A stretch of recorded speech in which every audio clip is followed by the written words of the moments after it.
Well, welcome everyone, and thank you for attending our exhibitor-hosted session, comparison of US FDA, so IND submission process, and Health Canada CTA, clinical trial application submission, to support first in healthy human phase 1 clinical trials. So attendees at ACT, the American College of Toxicology, naturally have a tendency to focus on what it takes to support submissions for a US IND, investigational new drug application. I myself do it regularly. I have sort of US centric and think about what the FDA needs. What we're going to present here is a comparison, contrasting the submission, the necessary studies, and the process to support an IND submission to the FDA, and a submission to support a clinical trial application in Canada. There are a lot of similarities, but also some differences, which really presents as an opportunity for an alternate path to initiate phase 1 clinical trials. Before we get into it, just a brief description of who we are at Alta Sciences. We are a mid-size, full-service contract research organization. In the full sense of the word, CRO, contract research. We support both preclinical and clinical research.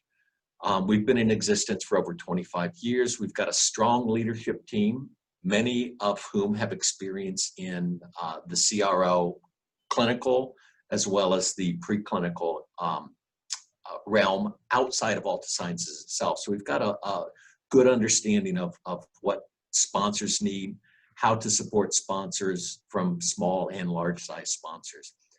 We have scientists with backgrounds in pharma, biotech, academia, as well as I mentioned before, the contract research organization.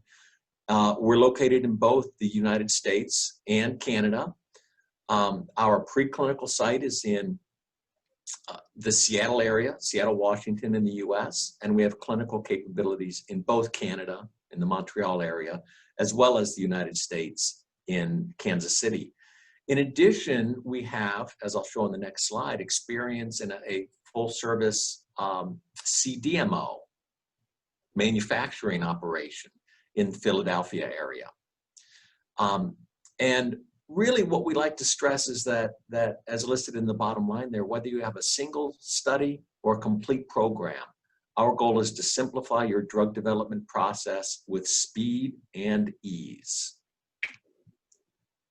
So just looking at the gamut of drug development, from discovery all the way into market application and beyond in phase 4 studies, our breadth and depth spans the entire process with our bioanalytical testing capabilities, non-GLP, all the way through GLP, and supporting clinical analysis, which allows us to help in lead candidate selection, the whole evaluation of the preclinical development and clinical development.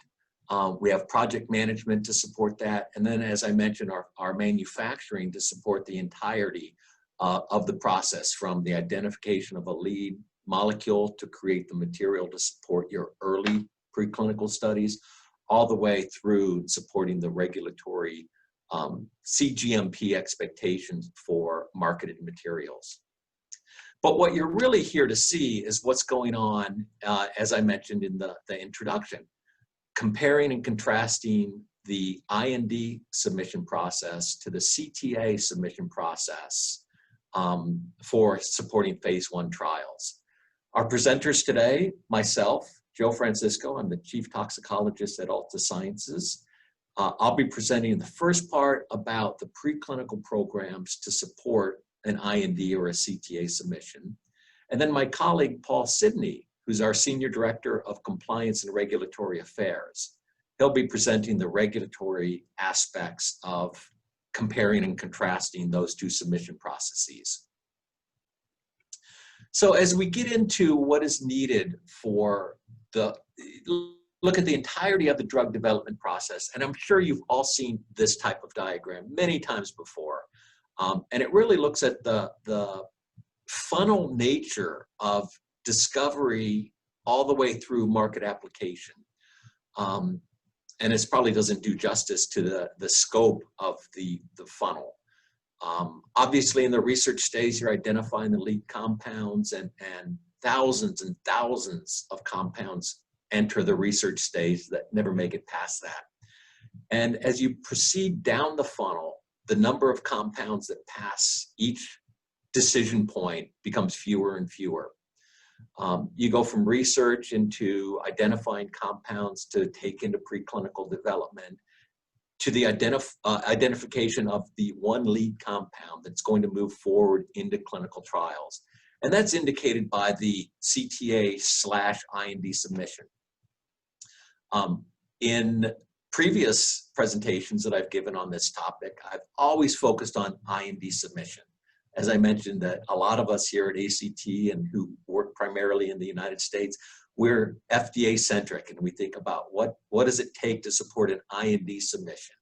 But really, this stage of what's needed to support a regulatory submission has broad applicability across many regulatory regions. Of course, the phase 1 trials are established to, for the most part, to evaluate the safety.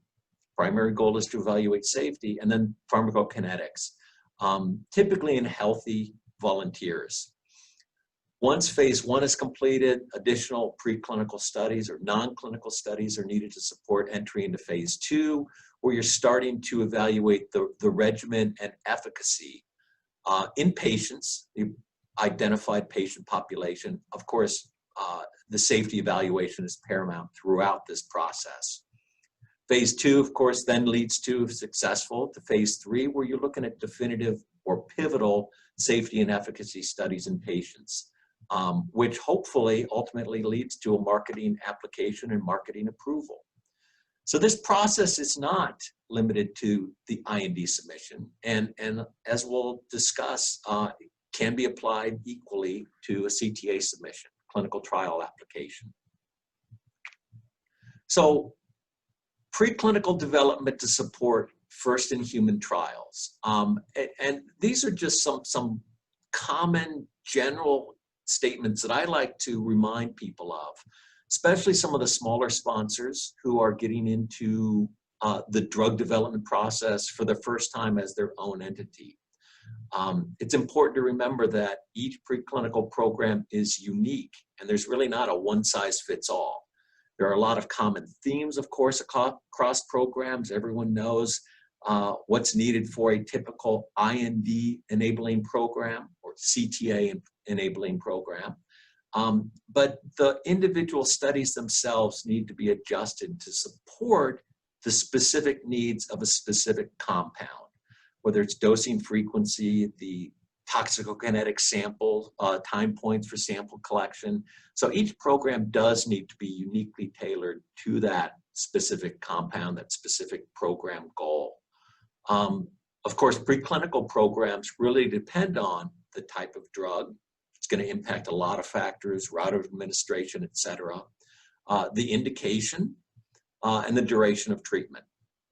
Of course, the common goal for all of our preclinical programs is to support entry into the clinic such that the clinical trials protect the human participants, the volunteers, and of course the patients once we enter patient populations.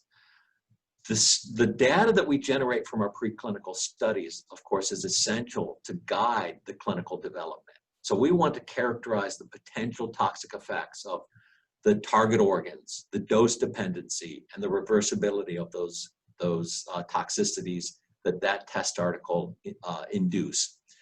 I'm sure a lot of you in the audience have encountered this, but new sponsors, when they run their preclinical program, their IND, CTA-enabling toxicology studies, the first time they run them, they're always very frustrated when they see toxicities. They're very concerned that they see toxicities in their toxicology programs. And it's important to understand that that's the goal of these studies, to push the toxicity so that we can identify what's going on. So that is something to keep in mind. If there's any consultants out there, you probably know what I'm talking about. And then, of course, the preclinical data is essential to guiding clinical development. from identifying the safe initial starting dose to supporting the dose escalation scheme, as well as identifying additional clinical monitoring that may be required outside of the normal monitoring that's done on every clinical trial. Of course, the first place to look in designing a program is in the guidance documents that are available. And these fall into two broad categories, both the regional regulatory guidance that's provided by the FDA, Health Canada, EMA, the Japanese Ministry of Health, Labor, and Welfare, I think. I always stumble over that one. And then other regions have their own regulatory guidances.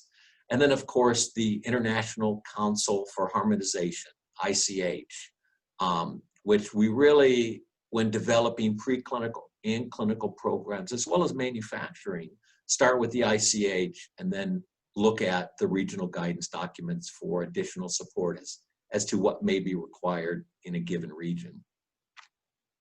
Some of the select guidance documents, those of you in the audience, or those of you who are watching this in the audience are probably very familiar with these guidance documents. And if you're like me, you've read them over and over again, because every time you look at them, there's another nuance. You're looking at a guidance document specific to a given program, and you want to know again exactly what the guidance says. ICH-M3 is the overarching guidance for preclinical development to support clinical trials and marketing. ICH-S6, of course, is the Bible for biotechnology-derived products, mostly focused on protein therapeutics, but a lot of the concepts in ICH-S6 also are applicable to some of the newer advanced modalities, cell therapies, gene therapies, gene editing, and just a broad swath of biotechnology-derived pharmaceutical products. S9, of course, for anti-cancer, and then numerous other topics when you get into carcinogenicity, genotox, reproductive, safety pharmacology, etc. We're going to focus this presentation on what's needed to support the first in human studies, in which case things like reproductive toxicology and carcinogenicity really don't come into play until later. So looking at one of the first considerations for developing a preclinical program, of course, is animal species. What is needed to support clinical trials from the toxicology perspective? And of course, the overarching principle, as detailed in ICH-M3, is that studies require 2 mammalian species, 1 rodent and 1 non-rodent. For small molecules, which, until recently, that was the vast majority of compounds fell into the small molecule category. For these, the typical species are going to be rats and dogs. We're all familiar with that. But there are some considerations that need to be taken into account, because mice are acceptable rodent species, and other large non-rodent species are also commonly used. And the selection is based on a number of criteria, including metabolism, if there are known drug class effects that indicate one species, let's say the mouse is more appropriate than the rat, or in some cases, the non-human primate is more appropriate than the dog for small molecule development. So there are other considerations to take into account, of course. Looking at biologics, and again, this is mostly geared towards protein therapeutics, but also, similar considerations need to be taken into account for oligonucleotides, gene therapies, etc. But again, for protein therapeutics, typically 2 species are required, but selection is also based on biological relevance, which is defined in ICH-S6 as a relevant species is one in which the test material is pharmacologically active, which leads to many situations when a single species is used for a biologic. Typically, this is the non-human primate, but as we're seeing here in the days of the COVID-19 pandemic, there are some situations in which there are no pharmacologically relevant species. For example, a lot of companies are developing monoclonal antibodies or antibody cocktails against the COVID spike protein, in which case there really are no relevant species because the antibodies target the virus.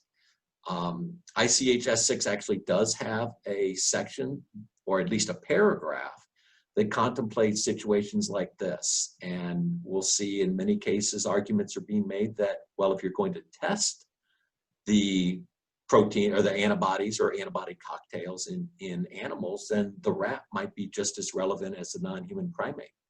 So there are some situations, of course, like that.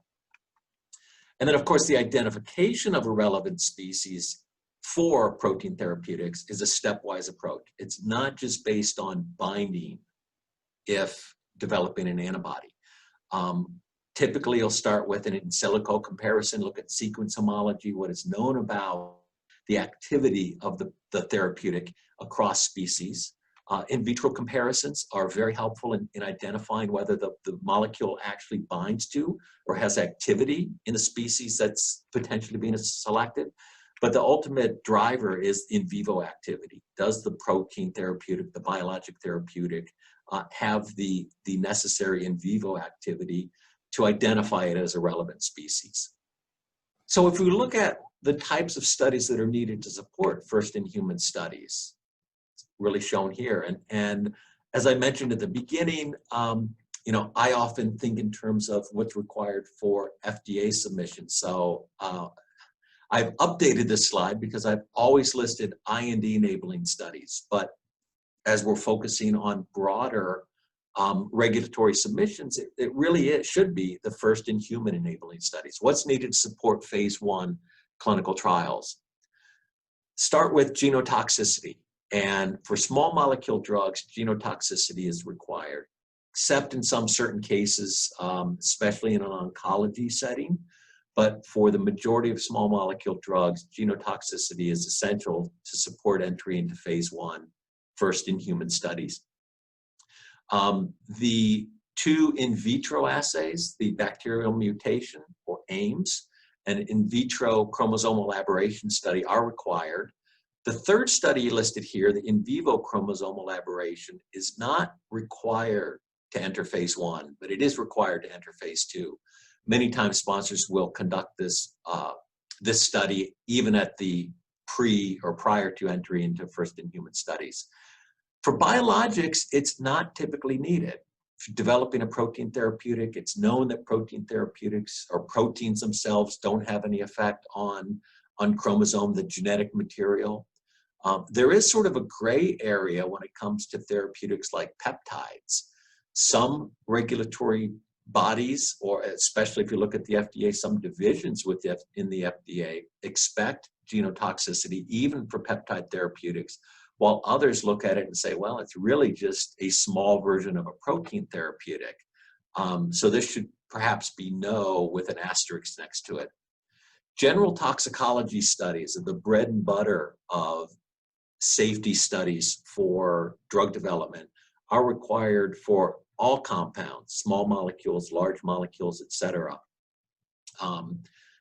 before all phases. So typically there are shorter term studies required to support phase 1, longer term subchronic studies to support phase 2, and then chronic studies to support phase 3 clinical trials. Safety pharmacology is also required in most cases for small molecule drugs to evaluate potential impact on critical organ systems, cardiovascular, respiratory, and the central nervous system. Required for small molecule drugs where it really becomes product specific for protein therapeutics and other biotechnology derived products. So it's not unusual to have preclinical programs for biologics that include just a couple of endpoints on the general toxicology studies to demonstrate that they don't have any adverse impact on these organ systems. And then I've listed here this tissue cross-reactivity. That's a study that's uniquely required for monoclonal antibodies or protein therapeutics that have monoclonal antibody-like properties, particularly CDRs, complementarity determining regions, that are going to direct them to bind to just one specific antigen or epitope. Of course, not required for small molecule drugs. And then some other important considerations when developing programs to support the preclinical development of new therapeutics. As I mentioned at the beginning, I think it's worth repeating that each preclinical program is unique. There's not a one-size-fits-all approach. There are specialized approaches, and I didn't get into this at all in the prior slides, but for life-threatening indications, especially oncology, streamlined programs are acceptable, and really the regulatory agencies are encouraging drug developers to get new therapeutics for life-threatening indications into the clinic, into patients as quickly as possible. And other specialized approaches for certain routes of administration, dermal, ocular products, and then for imaging agents. You can never underestimate the importance of assay development for both your clinical and your preclinical programs. A lot of companies have encountered situations where they're ready to start their preclinical studies, but they don't have the appropriate assays set up to develop dose solution analysis, the serum or plasma concentration assays to support toxicokinetics, and then to support the evaluation of immunogenicity for protein therapeutics. Test article supply is often a limiting factor. It's easy to underestimate the amount of material to support preclinical studies. It's very important. Communication is really key for both your preclinical as well as your clinical development to address everything from the route of administration for preclinical studies, dosing frequency, duration, drug supply, assay development, communications, especially between the preclinical and the clinical teams is essential. And then, as I mentioned on an early slide, the guidance documents are out there to really drive how programs should be designed. Guidance documents are essential to make sure that all the expectations of the regulatory agencies will be met. The regulatory agencies themselves have processes for soliciting input. There are colleagues and other internal experts at your organization that have been through the process before and may have some insight that you haven't even considered.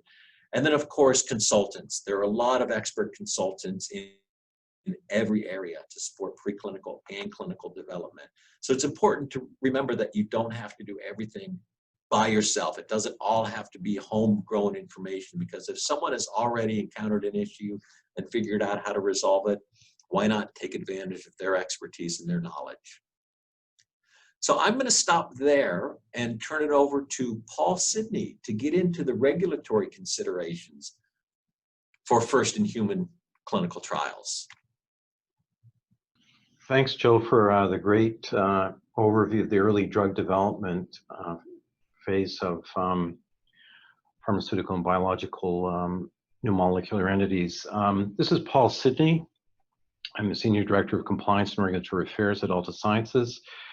And my goal today is to walk through and carry forward what Joe has talked through with respect to the preclinical and how that preclinical data supports a first-in-human clinical trial.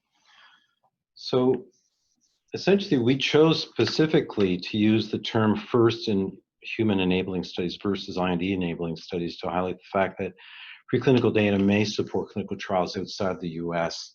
So the adoption of global receiving authorities, the ICH has become the default guidance, as Joe said, for drug development. And the fact that the US FDA regulations allow for foreign data to support NDAs, this may provide a rationale for some of you all, or the advice to regulatory affair consultants, or pharmaceutical firms to use the drug development strategy to conduct clinical research outside the US.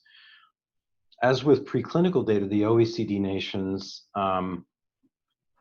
through the MAD agreement, mutual acceptance of data, permit preclinical data to conduct and submit and are accepted as safety data in support of drug submissions. in all the OECD group of nations, including Canada and US. Similarly, with clinical trial data, it can be conducted outside the US if they're conducting to their set standards, but specifically ICH standards.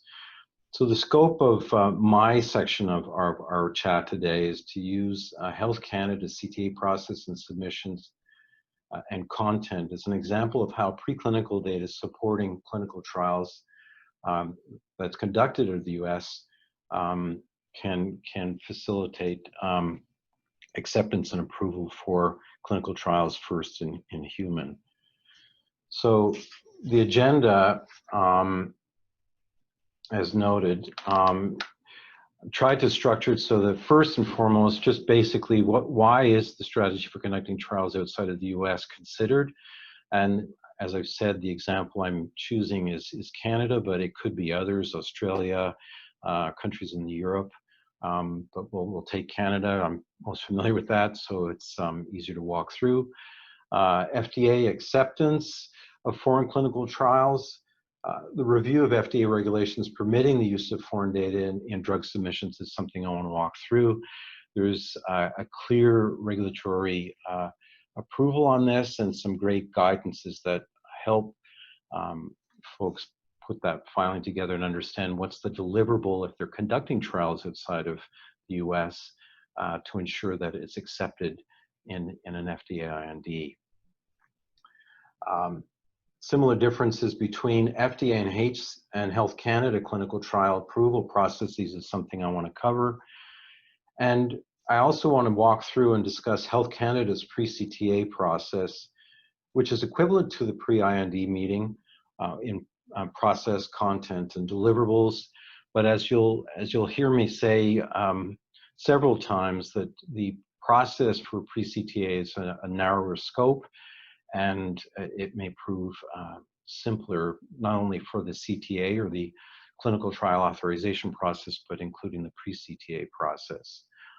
CTA submission is comparable to FDA, and I'll walk through that, and then just finally an overview and summary of what we've talked through. So the strategy for conducting trials outside the US, in the case in Canada, regulatory affairs professionals may consider the following. First, sponsors are not required to have an open IND to conduct a study in Canada. And with the amount of work and the fact that you're developing an IND for an overall clinical program, this may be an easier route to gain clinical data earlier on in your drug development program. Second point, first in human patient studies can be conducted shortly after the first in human enabling non-clinical safety research is completed. Based on Health Canada, does not require the final report to be submitted in the CTA submission.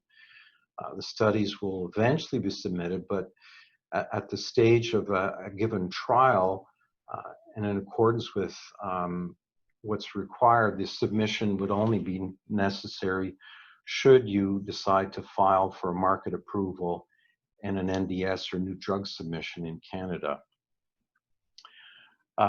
This means speed and flexibility and lower costs without compromising quality or ethics. Canadian study data meets global and FDA EMA standards.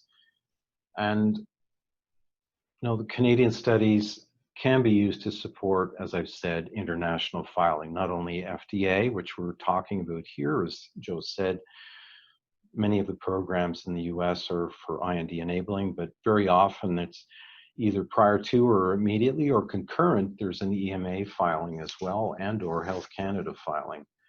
What the take-home message is, it's a streamlined process for drug development strategy within Canada.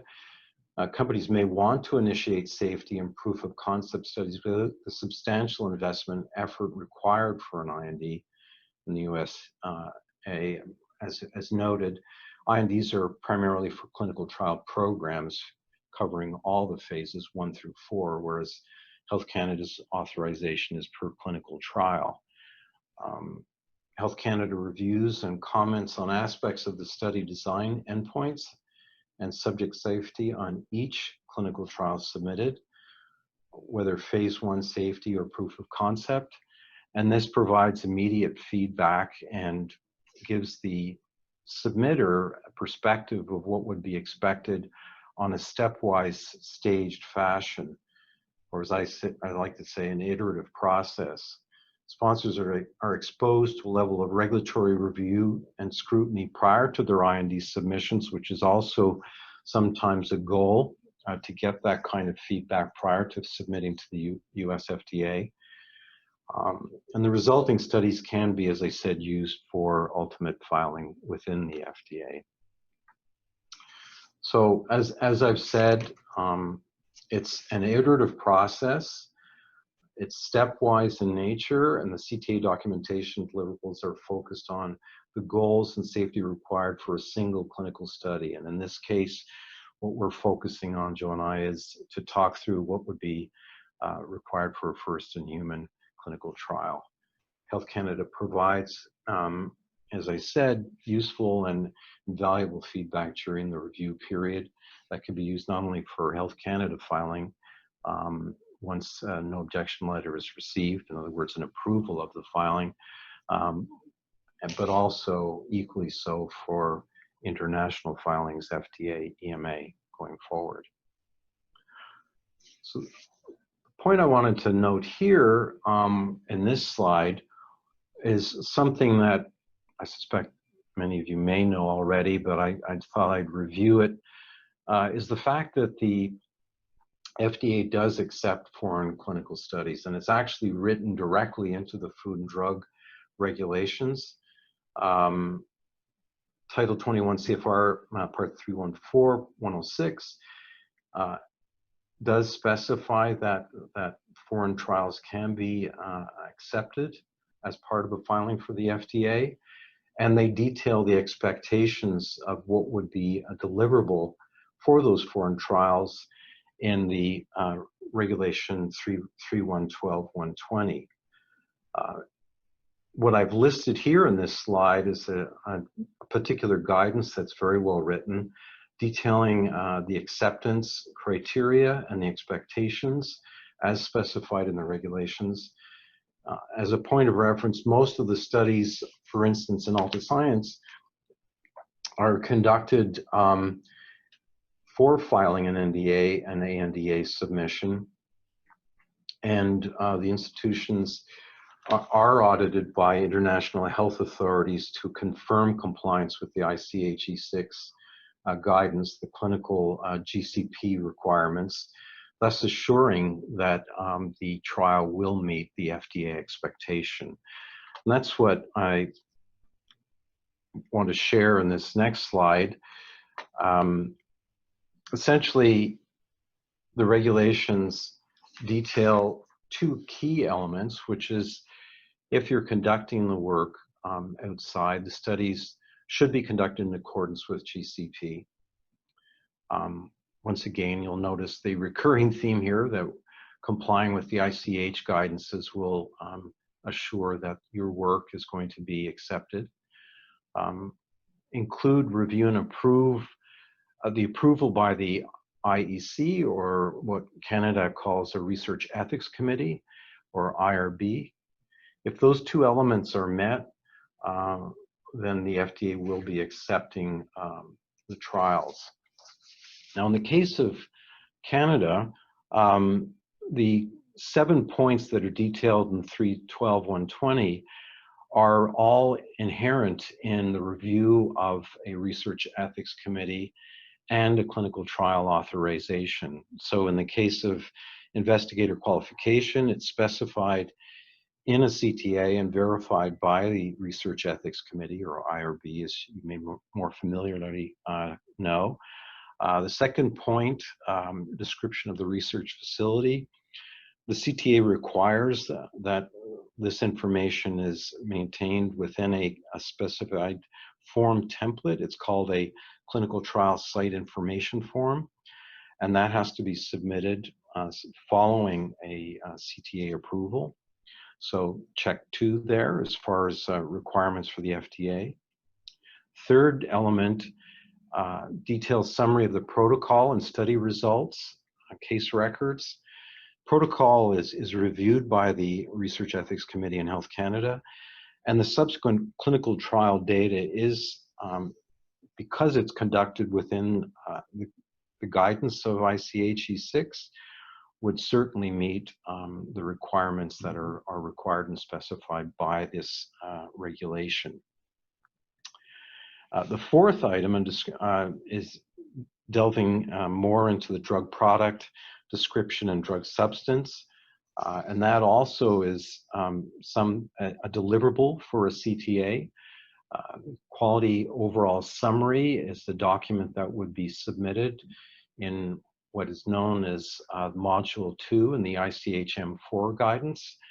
And that information is easily meeting the requirements for a CMC filing. In fact, if you have filed or have started preparing your IND, you may have already developed, or your chemical group may have already developed an IMPD. And that IMPD could be used interchangeably between what you're planning to submit for IND and or the CTA. The fifth item, study effectiveness and adequate and well controlled, as I've said already, that's a default if you're following the E6 GCPs. The sixth item, we've talked through also, once again, if filed by the firm for a CTA filing, there would be a requirement to have an IRB, or as Canada calls them, Research Ethics Committee review, and that would meet that specification. And finally, by virtue of complying with the E6, the last item, which is that the PI is trained and conducts the study in accordance with GCP. So you can see that Canada is one example, and they do default Health Canada to the ICH regulations. In fact, E6 is built in within the Food and Drug Act within Canada, and so you're assured of meeting the regulations of FDA. But similarly, it could be said for many of the countries and receiving authorities that do abide by the ICH guidances. The other point that I just wanted to highlight here is the similarity between agencies. There are, as you well know, various centers that are focusing specifically on their area of expertise. So within this particular presentation, we're talking primarily of biologics, which would be CBER, and small molecule, which would be CDER, or Center for Drug Evaluation. An equivalent group within Health Canada, which is titled a directorate, would oversee that. So CBER would have its counterpart, Biologic and Radiopharmaceutical Drug Directorate, and CDER would have the Therapeutics Products Directorate. So those are the two areas that you would be looking to file under if you chose to file within Canada. This slide details some of the differences and similarities between the FDA and Health Canada for regulatory drug development strategy and how it incorporates overall clinical milestones.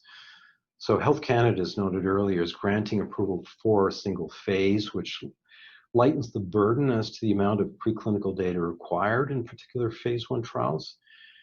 As per ICH-E8, expectations for the CTA submission align with preclinical trial program and is supported fundamentally to get a good understanding of the general risk management of the healthy human volunteers, and would assess initial study dose, planned dose escalation, and clinical monitoring, trial design, and so on.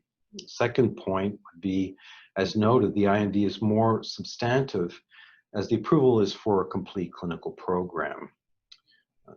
Health Canada does not require a fee for review of processing of CTA submissions.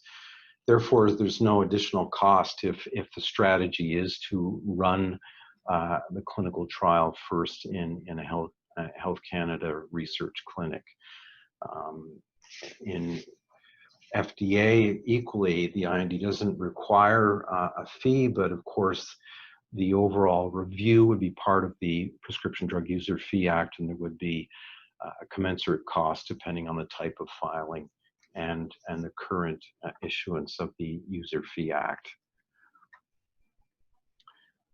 Another aspect to consider when you're filing with FDA and Health Canada, Health Canada requirements for applying for and gaining a CTA approval is a bit broader than the FDA, specifically for bioequivalency studies.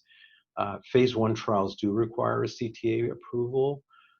Comparative bioavailability studies do require a CTA. And if the drug is already approved, in other words, if it has a drug identification number, or if they've gained a notice of compliance but with condition, then there may be some qualification still requiring a CTA filing, whether the indication, whether there's a difference in the indication and clinical use, the target population, patient population is different, route of administration or dosage regimen. So that's something that you'd have to consider when you are filing. But in most cases, it's quite similar. And as I've mentioned, one should be aware that if there is a notice of compliance, one should review if it is a notice of compliance with condition. But by and large, clinical trials involving marketed drugs where the investigation to be conducted within the parameters of the authorized notice of compliance or drug identification number, then no CTA would be required. So as I mentioned earlier in the opening comment of points to cover, I just want to get into some of the mechanics now of what would be the standard milestones, as you're, I'm sure, quite familiar with within the IND process. There is a parallel situation in Canada with Health Canada, but keeping in mind always that the work effort may be substantively simpler and lighter because it's not for the overall program, it's focusing for a given clinical trial. So in the case of a pre-CTA submission, the process and content, I'd like to walk through that. So the process initially would be to gain a filing. So you'd want to first submit a form or a cover letter, and that cover letter should provide a brief synopsis of the proposed study, a list of the questions to be addressed by the directorate during the meeting, and identification of specific areas that you may wish to cover. That may be a consultation with members of the quality division, or if there are clinical aspects that you're wishing to get some clarity on for that given trial. That should look very similar, but as I said, to those that have been and have participated in IND, but it would be very narrow to that specific trial. Recommendation is proposed for dates and times suitable for a pre-CTA consultation meeting to allow Health Canada to decide how they can convene a group on their side, what would work on their side, prepare and submit the pre-CTA information package, and that package should be submitted 30 days before the agreed upon date. Should you be granted a pre-CTA, because it's not absolute that you'll be granted one, much like the pre-IND, these days of the COVID-19 pandemic, there may be a review and feel that there's no need to file a pre-CTA, that the information that you have provided in the briefing packet should support a CTA. As you may note, the same holds true on the FDA, where you're rarely visiting the FDA now. Clearly, you'll be getting more likely a written response to your pre-IND queries and package. So it's quite comparable, as I said, to Health Canada. Should you be granted one, the key would be, and the onus is on the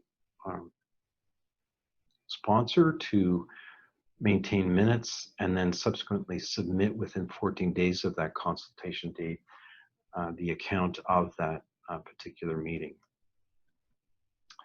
So a little bit more detail on the information package itself and the deliverables. So as you can see, first of all, as I've mentioned, proposed agenda, any prepared preliminary slides, because you may choose to talk to those slides as you're presenting it to the Health Canada officials that have committed to participate in the call. And you should also make a complete list of the attendees, not solely the your attendees, the sponsor, and any consultants that you may have, but also the Health Canada attendees.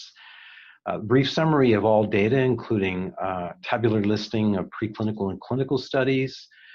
And that's a key point there. Tabular listing, I do like to have that overall summary, and that's aligned with ICH, which I'll talk about a little bit later in my presentation about following the investigator brochure guidance in ICH E6 as far as format.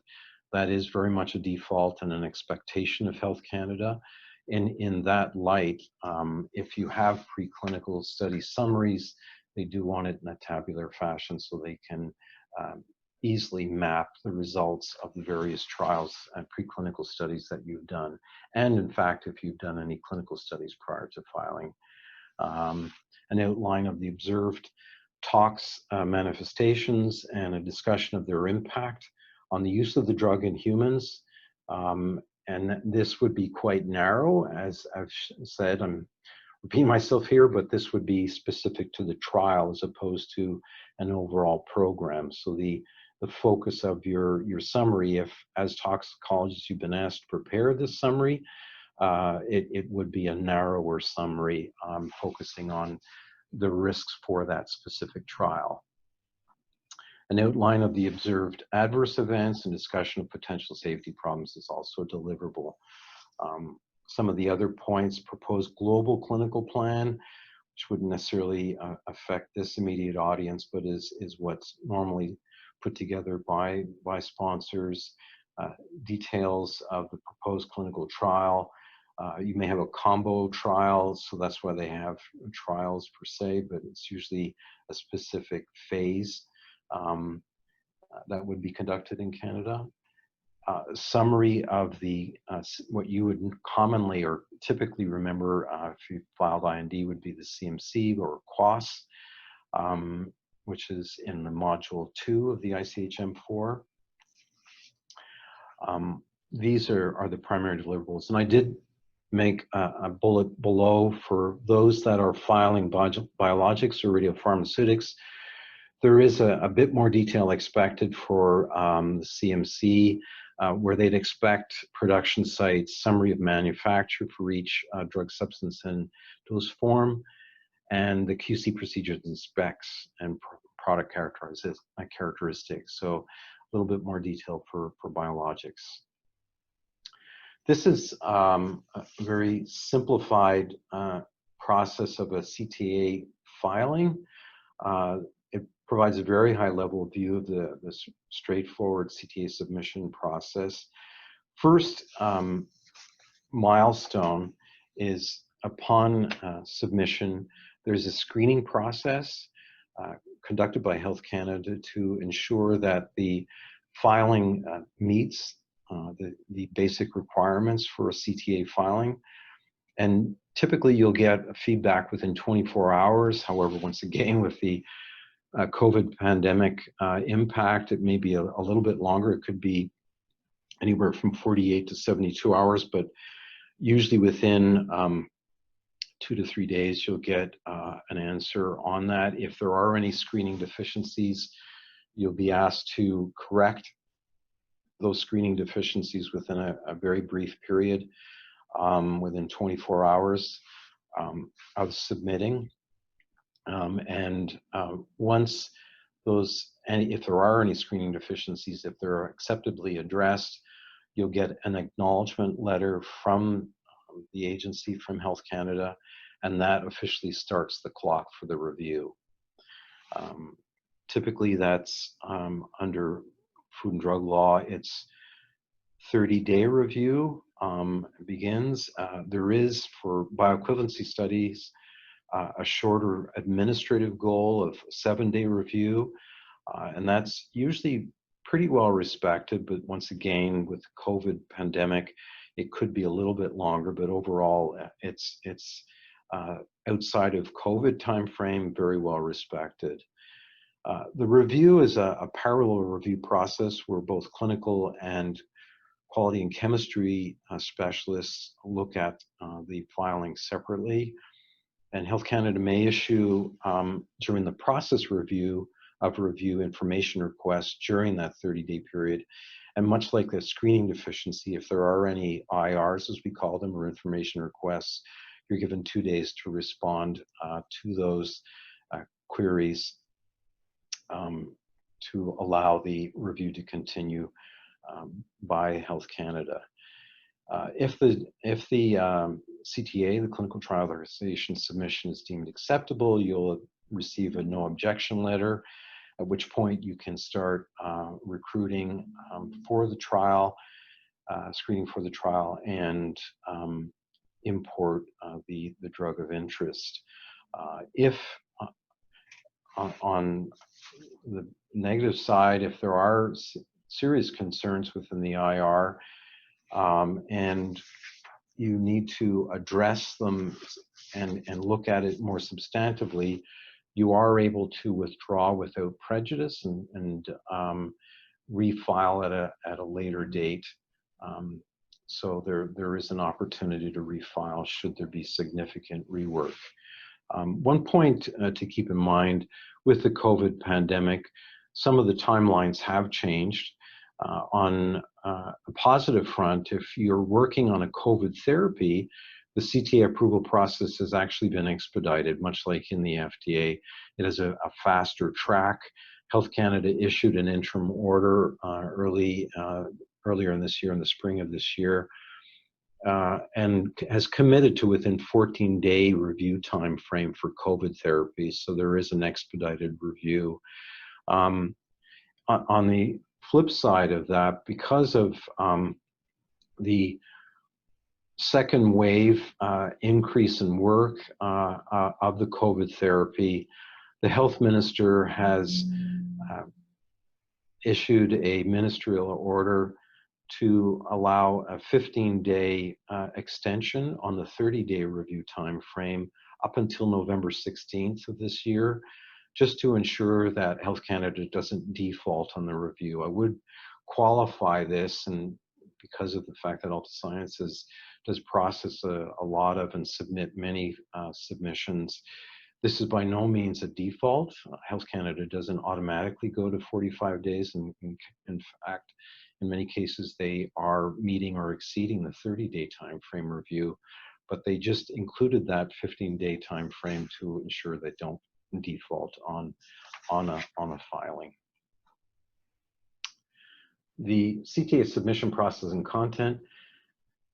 Health Canada accepts eCTD and CDD format. There's no requirement for hyperlinking. You can file it in a standalone CTD format. Sponsors may submit, as I've noted here, in an electronic format, either PDF or Microsoft Word, but it must not be in paper. It has to be an electronic file format. Health Canada does not require, as does FDA, a SEND or CDISC file formatting for preclinical studies. And in fact, there is no requirement to submit. As I said, this is not a clinical trial program review, but a study review. And with that, then there's no requirement for the toxicology reports to be submitted as they are with an M4 filing for an IND. There is bilingual requirements, but it's an either or. So in the case of CTA's filing, it can be submitted as English or French. Alta Science typically files the submissions in English. CTA must be submitted to the appropriate directorate, as would be the case with the FDA, with CBER and CDER. So now moving forward to the specifics, CTA review. Health Canada process allocates the clinical and quality sections to be assessed by separate offices, as I've mentioned. The CTA reviewer may issue a Clarifax or an information request, which I've walked through, which would require a 48-hour turnaround. They do on occasion allow for a bit more time, and we have a very close relationship with as a stakeholder, and so they are not absolute on those time frames, but you should try to strive to get the 48-hour time frame, but on occasion you can negotiate another 24-hour time frame, but you shouldn't bank on that, obviously, but they're not as fixed and firm. Following the Health Canada no objection letter, sponsor may choose to withdraw, as I've said. If they receive an IR that does preclude, or it's likely will preclude an NOL, and that withdrawal can be done without prejudice, so you can refile without any issue. Updates to clinical trials are made through a CTA amendment or notification. Very straightforward process. Clinical study reports do not have to be submitted to Health Canada unless you're planning for a Canadian market approval. And there are no annual reports required under a CTA. As I've said, this is not for a program, it's for a given study, and so that precludes the need for an annual report. This triangle, I'm sure for many of you that have helped in an IND filing, will look very similar. I think the noticeable point that I've tried to capture in this diagram is that the submission is limited to as little as 2 modules, module 1 and 2, and sometimes module 3 does have to be included, but very often merely a quality overall summary for the CMC is required. And so that's something that has to be looked at per filing. But it does very clearly highlight that the filing is much lighter.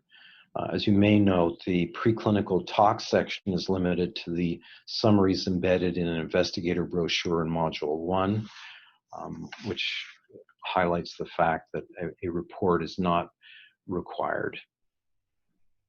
This slide just gives a little further drill down of what would be expected within the Module 1. Once again, very similar to an IND. The main differences I've highlighted several times over is that it would focus on a single clinical trial you're looking to gain approval for. The investigator brochure is the document that would be used by yourselves as professional toxicologists to provide the primary deliverables with respect to the safety as acquired through your preclinical research. And as I said to you earlier in my chat, the guidance for the formatting on that, you should follow the ICH E6 guidance. Embedded in that guidance is the IB format and content.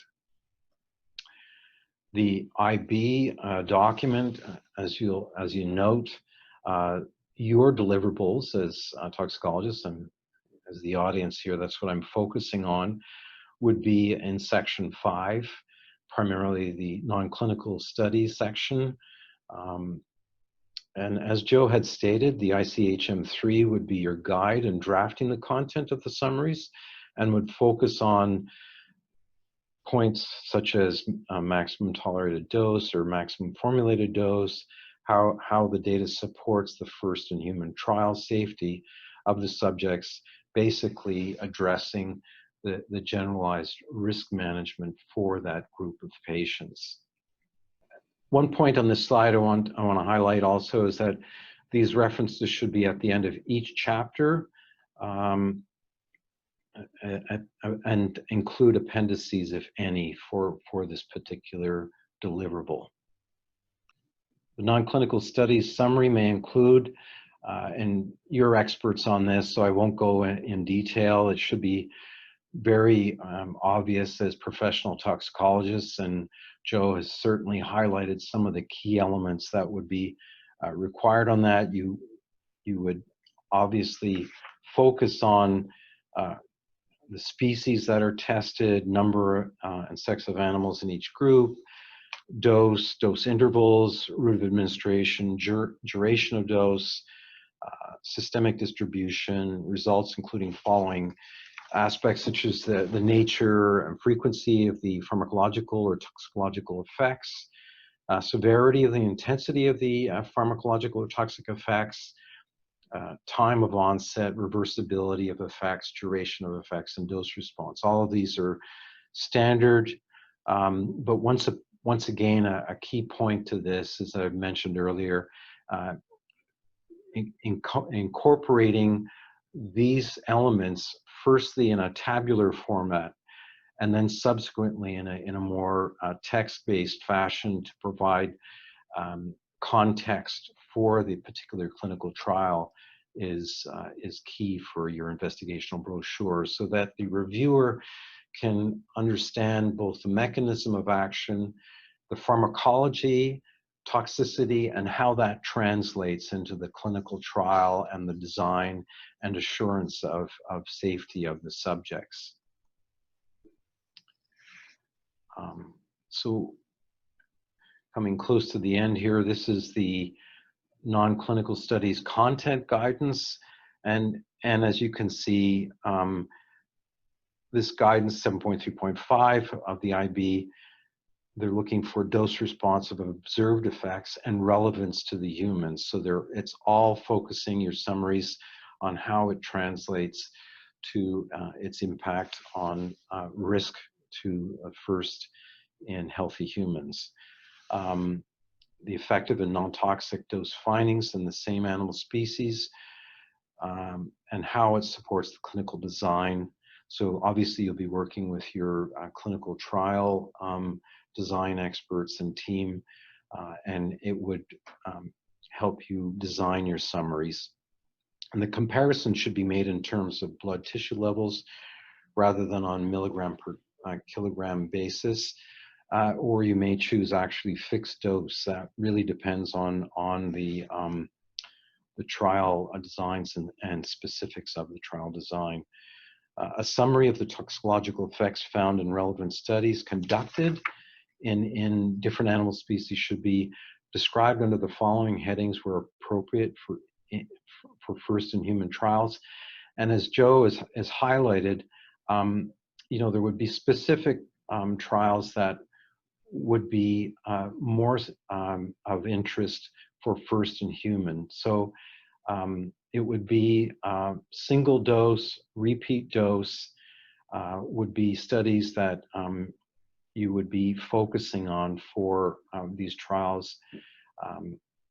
You may do irritancy studies, and you would most definitely do genotox studies, at least as Joe had indicated, the early in vitro genotox studies. So comparison table, just for a quick reference, as noted earlier, CTA versus IND table just highlights the similarities, and I'll walk through the CTA, the principles. As noted earlier, the CTA submission is per trial. Sounding like a broken record, but I hopefully got the message across, whereas the IND is for an overall program. The review time, I've provided information on the CTA review period. It's based on the non-pandemic times, but as you can see, Health Canada does respect that time frame, and in the case of BE studies, it actually beats that 30-day time frame in many cases. You can withdraw without prejudice, and so there is no clinical hold per se, as with the FDA. And so you would monitor the review and the IR feedback to decide, your progress of that CTA filing. The CTA content, key difference to highlight is the comparison topic is the fact that Health Canada, unlike FDA, does not require, it doesn't require non-clinical pharmacology and toxicology reports to be submitted, and there is no obligation for a CDISC or SEND-like format to be submitted, and there are no annual reports required. So all of these are points that are considered when a regulatory affairs team and a company is looking to scope out their drug development plans. So in summary, Health Canada, like many international filings, Health Canada, EMA, many of the other countries that are respecting the ICH are well-respected, regulated, receiving authorities. They adhere to international regulatory standards. They comply and meet the performance standards and review deadlines. And to gain that reputation, they are firm but flexible and approachable, and are typically, it's a non-adversarial relationship with the stakeholder. So with that, hopefully I've given you some sense of what a process is like outside of the US, albeit in a Canadian perspective, but it at least gives you a window on first-in-human enabling trials and how that differs solely from the term that you may be more familiar with, which is the IND enabling trials. So, thank you very much for attending our presentation. Should you have any questions, we'll open up briefly for questions. If we don't have time to respond to your questions now, please don't hesitate to reach out through email, which is detailed in our slides. My email slide is psydney@altasciences.com. Dr. Francisco's is jfrancisco@altasciences.com. Thank you very much.